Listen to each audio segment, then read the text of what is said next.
messy out there. Yeah, there's a lot of wet weather out there and some thunderstorms going along with this as well. So you do want to walk out the door with an umbrella, even though it's not raining everywhere. Okay. It's not the worst idea. You never want to get caught in a summer rain, right? Because it is a pretty soaking rain very often because warmer air can hold more moisture, and that's exactly what we've got going on out there. So we'll start things off by actually getting you outside. We'll show you a view right now of Logan Square, where the fountains are still going in full operation right now. And even despite the very gray sky, it's an okay start to the afternoon. It's not perfect. I know we've certainly seen nicer days than this, but at the moment, at least here in Center City, there's not much rain to track. That is a change, though, when you look at Storm Scan 3. So we'll go there next. Take a look at this wider zoom. This is all frontal boundary related. So this front continues to ever so sluggishly drop off to the south. It's going to make its full departure later on tonight, and I'll show that to you in future weather in a second. But for now, there are some pretty soaking rounds of rain that are working their way in to parts of Chester County, for example, as well as into Delaware and southern New Jersey. So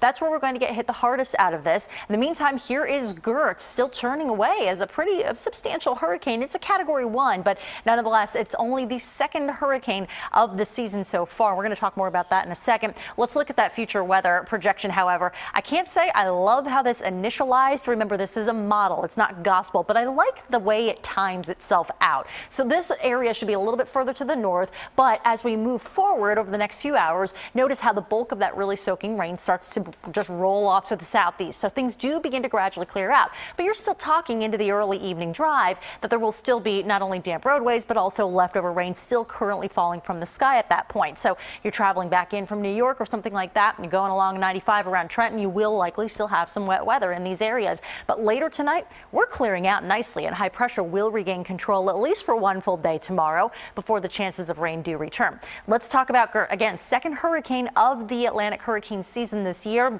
It's currently moving north-northeast, so this is a change from earlier. It had originally, since this morning, been moving straight north. Now it's starting to make that curve ever so slightly, and that's the expectation that it will continue to make that right-hand turn, move away from the shoreline, completely bypass not just the U.S., but the entirety of North America.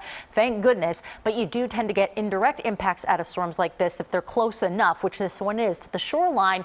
Even though it's not making direct hit, it is likely to kick up that surf. So watch out for rip current issues. And if you are going to the beach, tomorrow looks like a fantastic day for that, but make sure you're swimming near a lifeguard. That is absolutely a rule that you want to follow regardless of the weather.